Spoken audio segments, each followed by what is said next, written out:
Josh Pate is Late Kick Josh, to those of you that know. He is on 24/7 Sports at Late Kick Josh on Twitter with us on the JohnstonRVCenter.com hotline. What is up, Josh? How are you? To those of you who know, which begs the question, what am I to those who don't know? You're just Josh Pate by day, but you're just a civilian. Late Kick Josh by night. So Dunaway throws out the Fletch quote there, and it was a tough weekend for me. It's all ball bearings now. Our ball bearings on our mode of transportation just blanked on us. We were supposed to be down at the LSU game. And look, let me tell you, first off, I never thought there would come a morning where I could honestly say to you guys, hey, I got a call from my pilot this morning, and he says it's a no-go. Really, you could have stopped the sentence at my pilot, and I would have said, nope, that's not me. That glimpse into the future can't be me. But, man, I wanted to do that. Fortunately, it's just like, as it was explained to me, just a little check engine light, figuratively, that came on. So we'll be good in the future. Yeah, I might drive through a check engine light. I ain't flying through a check engine light. Not if I'm aware of it, no. I learned a lot, though. Is Texas A&M the most disappointing team in college football? I'm disappointed in Wisconsin, but I know we're not here to talk about Wisconsin. So, yeah, I am very disappointed in Texas A&M. I was doing Houston radio last week, and they were asking about the program. I don't think there's anything wrong with the program. I just think that there's a tweak that has to be made, and it's so simple. It's so easy to say, why don't you guys just get an offensive coordinator for a change? Why don't you just have that head coach relinquish play calling duties? That stuff's so easy to say. It is that simple. I think it's one summer, it's one spring that they really could adjust, and they've got everything else in the way of program that they need to succeed. But, man, think about how loaded that sentence is. For everything that Jimbo Fisher has been in his head coaching history, holding those 47 sheets of laminated paper in his hand and calling plays has been part of it. And I don't know what offensive coordinator in Jimbo Fisher's Texas A&M program actually means. I don't know if you actually call plays. I don't know if it's collaborative. He takes the passing, you take the running, you just wear a name tag on the sideline. I don't know what it is, but I do know, I think I know. They're going to make some kind of change there. If they do, then we may look at them this time next year and say, wow, that really is all it took. Because I don't think they're far away. I think they're degrees off instead of worlds apart from where they need to be. But, yeah, this season, crushing disappointment. And the thing about it is they still got 6 games left. Why is it so hard, you think, we saw Gus Malzahn do this for his time at Auburn. He would be the play caller, then somebody else would be calling plays. Eventually, Auburn fans assumed if it was a good play, it was the OC. If it was a bad play, Gus called it. It's a cycle. Why is it so hard when these guys are head coaches to give up play calling? Is it confidence, self-confidence?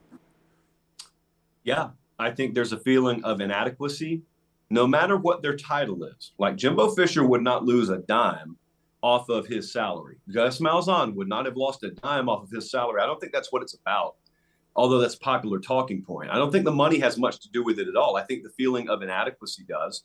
And it's tough to admit when something has passed you by. And in reality, it hasn't passed you by as much as it's passed you by.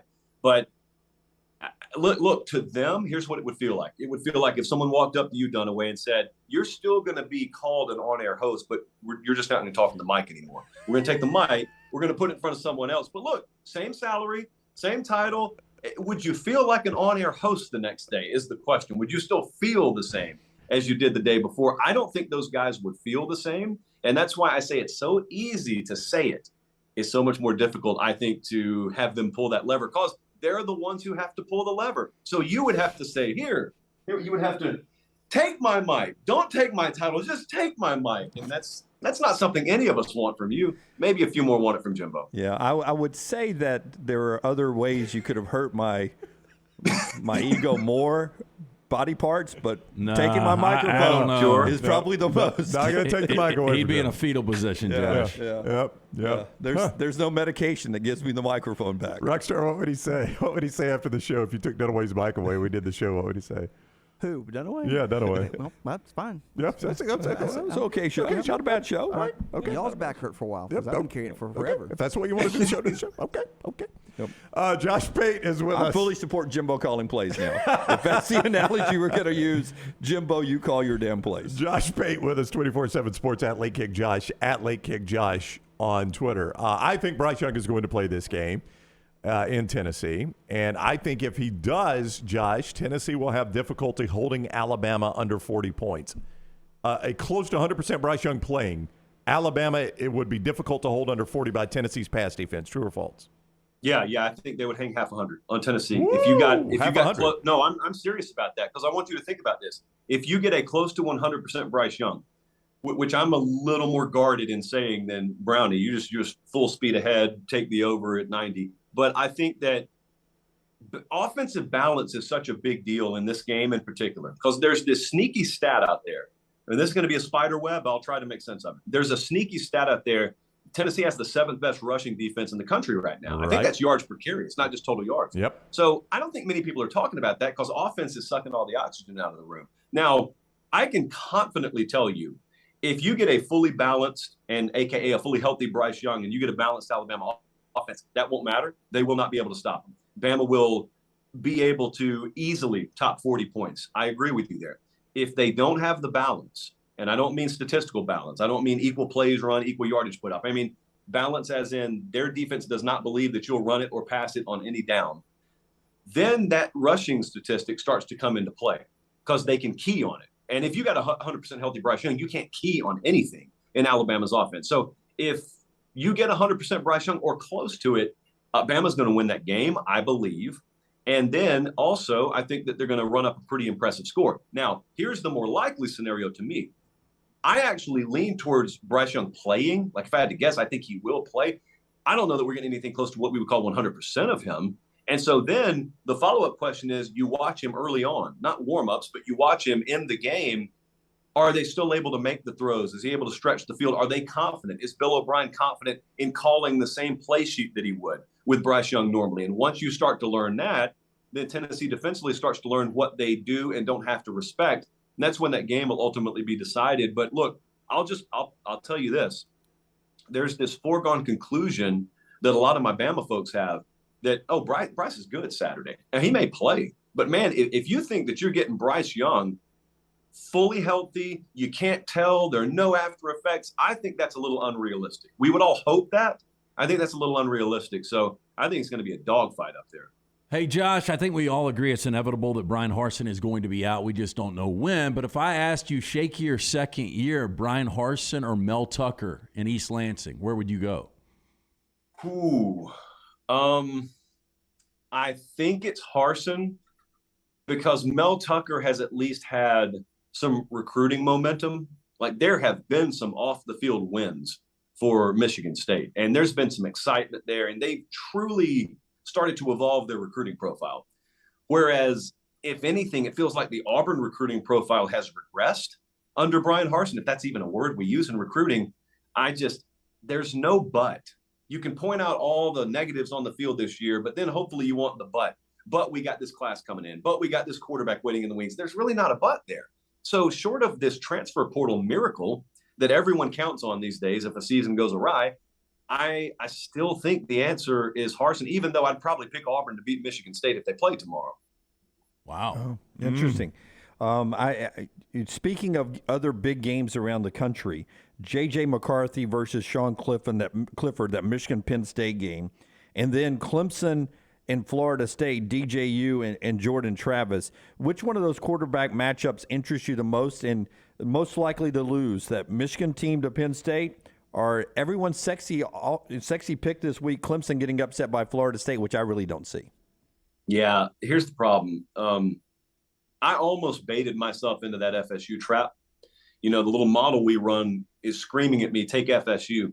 And what I think it's doing is it sees those pretty impressive rushing numbers that FSU has put up so far this year. And Jordan Travis has had a number of those 20-plus yard explosive plays. It all works off a run game. And that run game is all predicated on not running into a brick wall. And they finally face a team this week that's number one by 10 miles in every rushing defense statistical category. I really think it's going to throw them into a blender. I mean, it's done it to every other team Clemson has played this year except for Wake. And so I don't believe that upset's going to happen. I'm not picking Penn State to beat Michigan. I am picking it to be a very close game, though, because JJ, you just mentioned, he's got the highest completion percentage of any FBS quarterback right now. And I think it's at like 78%. It's some ungodly high number. Penn State defensively is allowing about a 49% completion rate. So you've just got that oil and water statistically, and something's got to give there. And on the other side, man, like Penn State has greatly improved their run game this year. They've got a number of those explosive 20-plus yard type plays. I think they've got the 33rd best rushing offense in the country, which is magnificent by their standards the past few years. Michigan's number 6 in stopping the run in the country. So I think it screams under. That number was 52.5 last night. And I gobbled up everything those legal Tennessee sports books would let me gobble up in that front. I don't have a strong feel on the side. I just think it's going to be a game in the low to mid 40s. At Late Kick Josh on Twitter, you see him on 24/7 Sports. A 2-loss Texas team becomes a fascinating discussion in terms of the playoffs because of the Quinn Ewers injury. Lance and I agree. I don't know where Dunaway is. I don't think they can finish with 2 losses.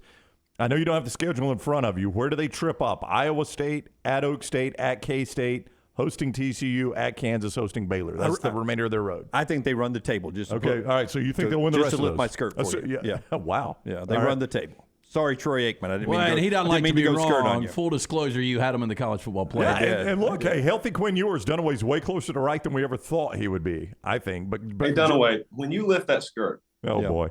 how much of this do we see? All of it, my friend. Yeah. It's prized possession. I'll quote the Dave Matthews Band. Speak into it. You see the entire world, my friend. The entire world. Yeah. All right, so global cooling aside, here is where I think Texas trips up. I don't know that they do. That's why I love delving into the power rating world instead of ranking teams. Right. I could not in good conscience have Texas anywhere near the top 5 if I ranked teams. But if you just power rate them based on what you expect today and moving forward, it's a really good team. Listen, they had already started to improve defensively and in the run game before Ewers even came back, and it was kind of being masked because they just weren't good enough at quarterback. I think that first half against Alabama, first quarter, kind of whet the appetite of a lot of people. But they play Oklahoma State next week on the road, and Oak State has TCU this week. And if Oklahoma State gets past TCU, I think they're going to lose. But if they get past them, that's going to be a monster matchup in Stillwater, Oklahoma. And I think it's going to surprise some people that 2-loss Texas is going to go in there and face undefeated Oklahoma State and be favored. But that's going to be the first glimpse into letting you know what odds makers kind of think about Texas in relation to what the AP thinks. And the next part is you've got to take into account what the rest of the country does. So if they run the table, what is the rest of the country doing? Is the Pac-12 giving us anything? Do we have this round robin thing happen in the SEC where Tennessee, Bama, Georgia, they kind of make sure everyone has at least one loss, so you're not spitting 2 playoff teams out of the SEC title game? Ditto with Michigan and Ohio State in the Big Ten. We haven't had a 2-loss team in there yet, and we're worlds away from even talking about Texas there. But someday that's going to happen. And if it ever were to happen, it would be something like this. It would be a sentence of, yeah, they got 2 losses, but it was without the guy that's playing with them now. And the guy that's playing with them now makes them a different team. I've never been a fan of that kind of conversation, but it could happen. So I don't think that they are worse than any team left on their schedule. I think the TCU game is going to be the toughest one left on their schedule, because I think Sonny Dykes actually understands how to leverage playmakers in Fort Worth more so than his predecessor. So they got several games, though. Every week is must-see in the Big 12 right now. It's fascinating. All right, Josh Pate will be in. Is that still the plan? Knoxville, you don't have to fly there. You can drive there. I'm going to drive over there. Okay. Yeah. So Josh is going to be in Knoxville. You can see him at 24/7 Sports, the president of Pate State University, and at Late Kick Josh on Twitter. Thank you, Josh. Always great talking with you. Appreciate it, guys. All right, buddy. Take care. Josh Pate with us on the JohnstonRVCenter.com hotline.